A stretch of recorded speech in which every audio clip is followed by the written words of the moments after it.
It's time to get in the GMT kitchen because there's a popular green veggie that's growing in popularity this year. Move over, kale. There's a new veggie having its moment. Cabbage is being crowned the new it veggie in 2026, and people are finding creative and flavorful ways to bring it to the center of their plate. So here to help us make that happen with a few recipe ideas and what to know is James Provisions founder and chef Deborah Williamson. Welcome back to you. Good morning. So glad to have you here. You brought every cabbage under the sun. I love it. Well, I didn't bring all of them, but I brought 3. She's like, this is not even all of it. I love it. I brought my favorites. Well, it's being called the vegetable of 2026. Why do you think such a classic ingredient is getting so much attention right now? I don't know, vegetables or ingredients become trendy and just like start trending for certain reasons. But what's interesting about cabbage is that it's super nutritious. We're in the stage of like a wellness movement is happening, right?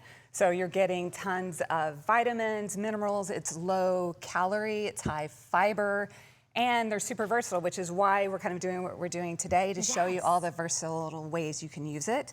And lastly, it holds forever. So you can buy a cabbage and it is gonna outlast any other vegetable in your kitchen. Okay. So that's why they're so sort of fundamental, you know, in so many dishes. We need to be gravitating towards the cabbage, you guys, when we go to the grocery store. Now that I know it lasts the longest. It's not gonna go bad. It can last like a month, maybe more. So let's talk about all of the different cabbages that you have over here. What's the difference between all of them? Okay, so this is technically called a red cabbage, but I call it purple because it really looks purple. Right? And then you've got Napa cabbage. This is a traditional green cabbage. I don't use that much because I think this one is so much more interesting. Not only is it beautiful, so pretty, but it has anthocyanin, which is the same chemical compound that's in things like blueberries. So it's super anti-inflammatory. It's like a real superfood.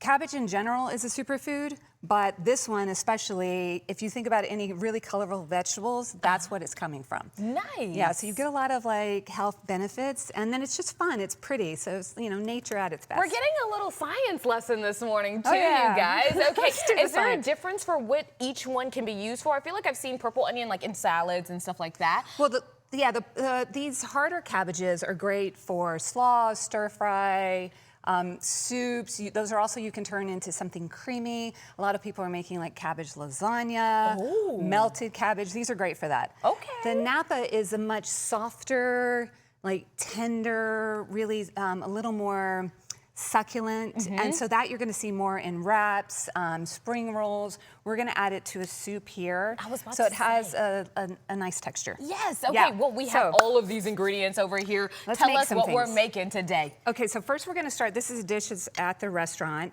It's a salmon taco, but we make this really lovely purple cabbage slaw, but it's spicy. So we add a spicy aioli that we make with our own house-made mayo that's made with olive oil.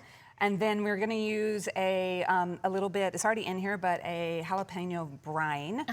And so it turns into just this like really tasty, very vibrant. And what's great about cabbage is that you get texture.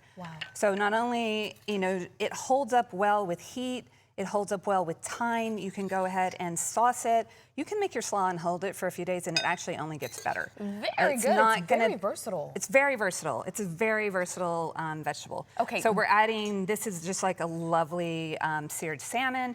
And then we're going to put on a little bit of avocado. Beautiful. Yeah, forgive my hands. It's just faster Oh, no, girl, we're getting into this. This is how we would be at home. At home, and everything's clean. Love it. Okay, so tell me, as you build this out, you have some other dishes here on the table. Tell me a little bit about these two right here. So just to show how many ways you can use cabbage. This is basically a cabbage niçoise salad. So we've got that same Napa, that's like the softer of the cabbages. And then this is a smoked trout, which I love. Some miso baby potatoes that are finished in a cast iron. A little bit of a hard egg, a little bit of arugula, some Castelvetrano olives, and a lemon vinaigrette. This is beautiful. It's a different take on a niçoise, and it's, you know, bright. And as we're moving into spring, it's already spring here. Like, let's just do it. There you go. Then this is a fun way to use cabbage. So it's basically like a cabbage Parmesan crisp. So the bottom layer is egg and Parmesan, a little bit of Asiago, and then the top is the seared green cabbage that we looked at over there. Oh my gosh. So you can see how this cabbage really takes heat really well, and it's still gonna hold up. It's tender, but you're still gonna have a little bit of structure. Oh my goodness. So that's like yummy and everything earthy looks yummy. and tasty. Oh my goodness. Then, I also have the soup. Yeah, so think of like a Mexican sort of chicken broth vegetable soup. So this is our broth. I've already added a really beautiful poached olive oil chicken. Now I'm adding some zucchini. Very good. Okay. A little bit of radish. Yep. So we're going to break really quickly. Oh my God. I want you to dress this heart. up, And make then we're it gonna all add cute. some You're not cabbage. going anywhere. Okay. We'll be right back, and we're going to taste this soup and all of these fabulous cabbage dishes when we come back. Don't touch that remote. We'll be right back. In the Kitchen is sponsored by Tom Thumb and Albertsons, your one-stop shop and full-service grocer.